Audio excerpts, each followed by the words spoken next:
Hello everyone, welcome to my channel. मैं हूं मनोज शर्मा और आज की क्लास में हम करने जा रहे हैं क्लास 12th का chapter change in profit sharing ratio आगे कंटिन्यू, जिसके अंदर एक बहुत अच्छा इंपॉर्टेंट टॉपिक करने जा रहे हैं आज, treatment of investment fluctuation reserve. Generally तो अभी तक मैंने आपको बताया था जितने भी एक्युमुलेटेड प्रॉफिट हैं, यानी कि 5 बताए थे आपको, याद करो। एक था जनरल रिजर्व, एक था कॉन्टीजेंसी रिजर्व, एक है प्रॉफिट एंड लॉस जो लायबिलिटी में रिफ्लेक्ट होंगे। ऐसे ही आपको WCR था, यानी कि वर्कमैन कॉम्पनसेशन रिजर्व, और इन्वेस्टमेंट फ्लक्चुएशन रिजर्व। इन पांचों को डिस्ट्रीब्यूट करते हैं जब हम अपने प्रॉफिट शेयरिंग रेशियो में चेंज करें, ओल्ड रेशियो में। लेकिन ये जो दो स्पेसिफिक रिजर्व है, वर्कमैन कॉम्पनसेशन रिजर्व, ये इसका ट्रीटमेंट करते टाइम हमें एडजस्टमेंट को भी रीड करना है कि कोई क्लेम तो नहीं आ गया। आज जो करने जा रहे हैं वो है इन्वेस्टमेंट फ्लक्चुएशन रिजर्व। पहले तो ये क्यों बना रहे हैं हम वो समझते हैं।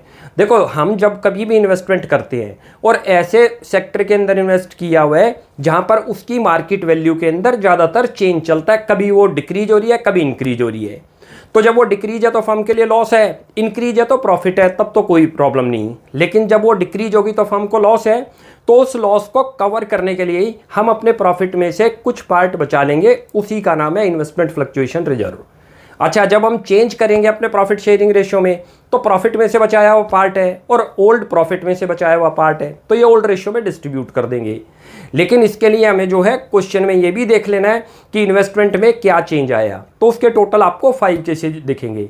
मैं क्वेश्चन रीड करता हूँ, उससे आपको क्लियर हो जाएगा। एक केस आपको ये दिख सकता है कि कोई भी इंफॉर्मेशन ना दे एडजस्टमेंट में कि इन्वेस्टमेंट के प्राइस में, मार्केट वैल्यू में कोई चेंज हुआ या नहीं हुआ।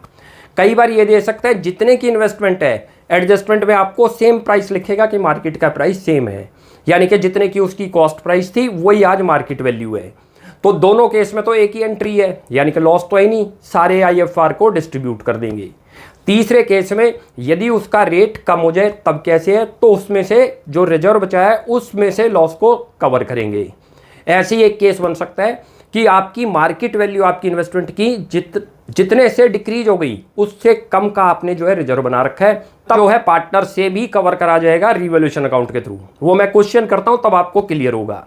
मैं क्वेश्चन रीड करता हूं, आप देखिए। अब है AB and C sharing profit and losses in the ratio 4:3:2। 3 partner दे रखे हैं, उनका प्रॉफिट शेयरिंग रेशियो दे रखा है।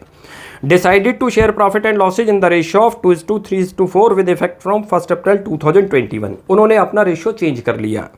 Following is the extract of the balance sheet as at 31 March 2021। हमें बैलेंस शीट का एक्सट्रैक्ट दे रखा है, यानी कि वो पूरी बैलेंस शीट नहीं है जिसके बारे में हमसे डिस्कस कर रहा है, वही उसके अंदर आपको पॉइंट दे रखे हैं। लायबिलिटी साइड में इन्वेस्टमेंट फ्लक्चुएशन रिजर्व 54,000 दे रखा है और असेट साइड में इन्वेस्टमेंट बता रखी है कि 6 लाख की उसकी कॉस्ट वैल्यू थी, यानी कि बुक वैल्यू जितने में हमने परचेज करी होगी।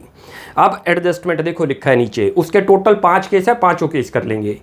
Show the accounting treatment under the following alternative cases. पहला केस देखो क्या लिखा है, लिखा है if there is no other information, कोई इन्फॉर्मेशन नहीं है पहले केस में, तो कैसे करते हैं वो देखते जाओ। यानी कि इसका मीनिंग है कि आपकी इन्वेस्टमेंट आज भी 6 लाख की है, तो जितना भी आपने रिजर्व बचा रखा था इन्वेस्टमेंट फ्लक्चुएशन रिजर्व, वो सारा पार्टनर में डिस्ट्रीब्यूट होगा ओल्ड रेशियो में। कैसे करते हैं देखो, ये आपको इन्वेस्टमेंट दे दी और ये आपको रिजर्व दे रखा है। इन्वेस्टमेंट में कोई चेंज नहीं, कोई इन्फॉर्मेशन नहीं है एडजस्टमेंट में, तो कैसे करेंगे, पूरे के पूरे रिजर्व को पार्टनर को डिस्ट्रीब्यूट करो। मैंने आपको ये भी बता रखा है जब भी पार्टनर को कोई फर्म देगी तो क्रेडिट करते हैं उनके कैपिटल अकाउंट को, और ये लायबिलिटी है आज के बाद क्योंकि डिस्ट्रीब्यूट हो जाएगी, डिक्रीज है, और लायबिलिटी जब भी डिक्रीज है तो डेबिट करते हैं। तो जर्नल एंट्री देखो क्या होगी, यहाँ लिखो इन्वेस्टमेंट। अब मैं IFR लिखूंगा, याद रखना आपने पूरा लिखना है। IFR मैंने इसीलिए लिख दिया एब्रिविएशन में। पार्टनर को डिस्ट्रीब्यूट कर दो, कितने की थी 54,000 ये रही, और 2 करो A कैपिटल और 2 करो B कैपिटल। जितने पार्टनर है उनको डिस्ट्रीब्यूट हो जाएगी ओल्ड रेशियो में। न्यू रेशियो का कोई यूज नहीं। न्यू रेशियो का तभी यूज था, याद रखो, जब यदि फर्म ये डिसाइड कर ले कि इस रिजर्व को आगे भी फॉरवर्ड करेंगे, तब गेनिंग टू सैक्रिफाइसिंग एंट्री बनती है, जो आपको पिछले क्वेश्चनों में कुछ में कराई है।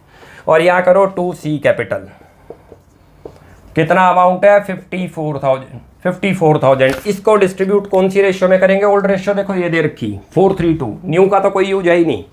4:3:2 में डिस्ट्रीब्यूट करते हो इसको तो लिख लो यहाँ पर 9 बन गया, 9 से करते हो तो 6 पे चला गया, ये तो 12,000 आ जाएगा, और ये 18,000 आ जाएगा, और ये आ जाएगा 24,000। शो में डिस्ट्रीब्यूट कर दी। कहाँ से आया ये भी समझ लो, ये रहा 54,000 था तीनों का सम ऐड करो, वो तो डिनोमिनेटर में बनाओ 9, और इसका रेशियो क्या था 4, करोगे तो कितना आ जाएगा 24। ऐसे ही बी का कर लो, 54,000 इंटू करो कितना है 3/9, ये लो डिस्ट्रीब्यूट हो गया ये 54 इंटू 2/9। क्लियर है।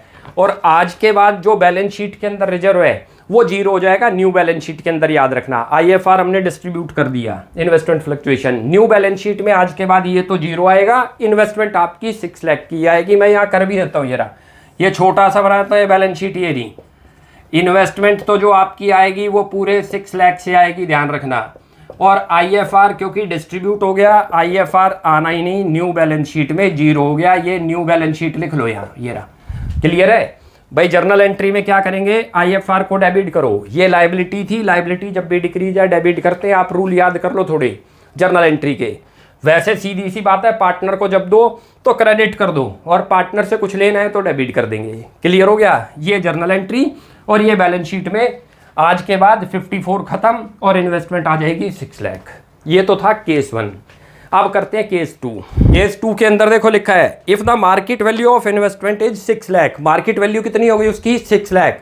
इसका मतलब कोई चेंज नहीं हुआ हमारी इन्वेस्टमेंट के अंदर, सेम एंट्री आएगी। याद रख लो, केस 1 के अंदर भी और केस 2 में भी मैं यहाँ लिख देता हूँ, दोनों के अंदर सेम ट्रीटमेंट है, दोनों में कोई नहीं, सेम एंट्री रहेगी। कोई चेंज ही नहीं हुआ तो पूरा का पूरा जो था क्या हो जाएगा, डिस्ट्रीब्यूट हो जाएगा पार्टनर को। क्लियर है। अब करते हैं इसका केस 3, वो अच्छा है। अंदर लिखा हुआ है, if the market value of investment is ₹5,91,000। कितने की होगी आपकी मार्केट वैल्यू। ये देखो, ये रिजर्व बना हुआ है, आपको इन्वेस्टमेंट दे रखी है जितने की परचेज करी होगी। कह रहा है लेकिन मार्केट वैल्यू कितनी रह गई उसकी, कम हो गई। याद रखो, कम हो गई तो जितने का लॉस होगा उतना लॉस लेस करके पार्टनर को डिस्ट्रीब्यूट करेंगे। कैसे एंट्री है देखते जाओ। ये पहले तो आईएफआर लिखो यहाँ पर, आप कितने का था आईएफआर अकाउंट डेबिट करो 54,000। अच्छा, इन्वेस्टमेंट डिक्रीज है, जब भी एसेट्स इंक्रीज होगी तो डेबिट करते हैं और डिक्रीज है तो क्रेडिट। हम अपने रिजर्व से ही उसका लॉस को कवर करेंगे। लिखो इन्वेस्टमेंट अकाउंट जितने से डिक्रीज हो गई, कितने से हो गई 9,000। जो रेस्ट अमाउंट है पार्टनर को डिस्ट्रीब्यूट कर दो। लिख दो ए कैपिटल, लिख दो बी कैपिटल और लिख दो सी कैपिटल। क्लियर है भाई। करना क्या है, कोई चेंज नहीं हो रहा तो पूरा 54 डिस्ट्रीब्यूट कर दो। चेंज आ गया, आपकी इन्वेस्टमेंट कम की हो गई तो जितने से कम हो गई उतना माइनस करके पार्टनर को बांट दो। रिजर्व तो बचा ही हुआ है ना हमारे पास। कैसे बचा हुआ है, ये रहा 54,000 था, 9 से कम हुई इन्वेस्टमेंट की वैल्यू तो बच कितना गया 45 पार्टनर में डिस्ट्रीब्यूट कर देंगे। कैसे कर देंगे देख लो। ये रहा 45,000 करो इंटू करो 4/9 करते हो तो ये तो 20,000 आ जाएगा। ऐसे ही लिखो, ये रहा 45,000 इंटू करो 3/9, ये 15,000 आ जाएगा। ऐसे ही करो यहाँ 45,000 इंटू करो 2/9, ये 10,000 आ जाएगा। क्लियर है। ये था ये क्वेश्चन। भैया क्या करना है, आईएफआर लिखना है पूरा का पूरा 54। जितने से इन्वेस्टमेंट कम हुई, जब भी इन्वेस्टमेंट को क्रेडिट करते हैं तो डिक्रीज के केस में करते हैं। डिक्रीज हुई है 9,000 से, तो इसका मतलब हम अपने बनाया किस लिए था रिजर्व, इसीलिए बनाया था कि कम हो जाए तो क्या करेंगे, अपने रिजर्व में से इसको सेट ऑफ कर देंगे। बच कितना गया हमारे पास, अब रिजर्व में 45 को डिस्ट्रीब्यूट कर दो। और आज के बाद बैलेंस शीट में क्या करेंगे देख लो। ये बैलेंस शीट आपकी आएगी न्यू, यहाँ लिख लो। यहाँ इन्वेस्टमेंट जितने की हो गई वो दिखाओगे। अब आप कितने की हो गई 5,91,000 जितने की इन्वेस्टमेंट हो गई। आईएफआर में कुछ आना ही नहीं क्योंकि वो तो आपने डिस्ट्रीब्यूट ही कर दिया। क्लियर है। अब अगला चलते हैं केस 4, वो देखते हैं। उसमें क्या है, जितने का आपने रिजर्व बनाया उससे ज़्यादा की कम हो गई आपकी इन्वेस्टमेंट, ये भी आपको शॉर्ट पड़ गया तो कैसे करते हो देखते हैं। ये 4th में लिखा हुआ है, if the market value of investment is ₹5,28,000। कितने की हो गई थी तो हमारी 6 लाख की, लेकिन उसकी मार्केट वैल्यू कितनी बता रहा है आप, कितने की हो गई 5,28,000। यानी कि लॉस चेक करो तो 72,000 से डिक्रीज हुई तो 72 की आपकी इन्वेस्टमेंट पर लॉस हो रहा है। लेकिन हमने कितना बचा रखा था रिजर्व में से, बस इसको सेट ऑफ करने के लिए 54। तो जो बच जाएगा वो रिवैल्यूएशन अकाउंट के थ्रू होगा। देखो कैसी एंट्री होगी। कितने का आईएफआर बनाया है 54, और क्रेडिट करो इन्वेस्टमेंट जितने से कम हो गई आपकी इन्वेस्टमेंट। कितने से कम हो गई नोट करो 72,000। कैसे 72 आया वो भी समझाता हूँ। आपकी 6 लाख की इन्वेस्टमेंट है और मार्केट में 5,28,000 की हो गई अब वो, तो 72 से आपको क्या हो रहा है, लॉस हो रहा है। और जब भी आपकी असेट्स डिक्रीज होगी तो क्रेडिट करोगे, याद रखो। अच्छा, इस इतना लॉस हुआ, इसमें से हमने पहले से इसके लिए क्या बना रखा था, रिजर्व बना रखा था। तो जो बच गया अब आपका, वो रिवैल्यूएशन अकाउंट के थ्रू कवर होगा। लिखो रिवैल्यूएशन अकाउंट, कितना अमाउंट आएगा, 18,000। ये समझ आ गया कहाँ से आया भाई, इन्वेस्टमेंट 72 से डिक्रीज हो रही है और आपने रिजर्व कितना बना रखा है, बस खाली 54। तो एक एंट्री तो ये पास होगी। एक और एंट्री अब पास करो यहाँ पर, जो ये लॉस हुआ पार्टनर को डिस्ट्रीब्यूट करो। पार्टनर से लेना है ये हमने, तो डेबिट करेंगे।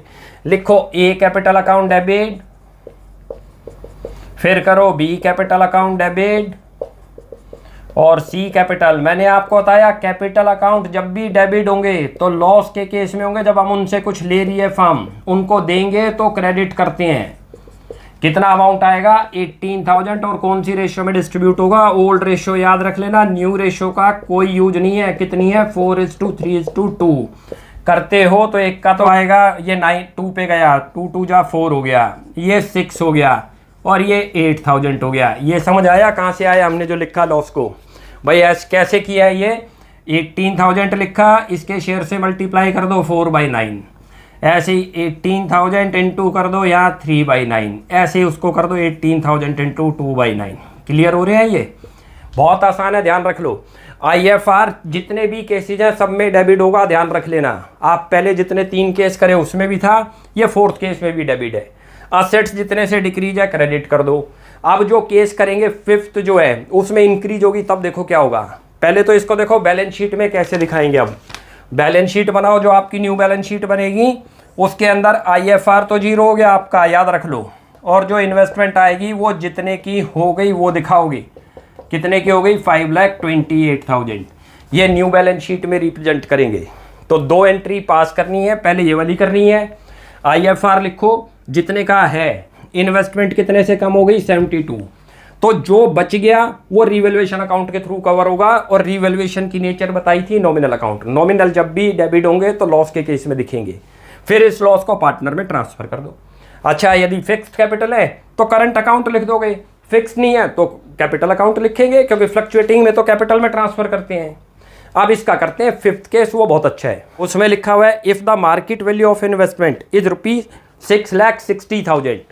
कॉस्ट वैल्यू तो 6 लाख थी, लेकिन मार्केट वैल्यू कितनी हो गई, अब आपकी इन्वेस्टमेंट बढ़ गई। तो जितना प्रॉफिट है वो रिवैल्यूएशन अकाउंट के थ्रू पार्टनर में ट्रांसफर होगा और IFR भी ट्रांसफर होगा, क्योंकि हमने रेशियो चेंज कर लिया। एंट्री क्या होगी, पहली एंट्री तो देखो ये रही।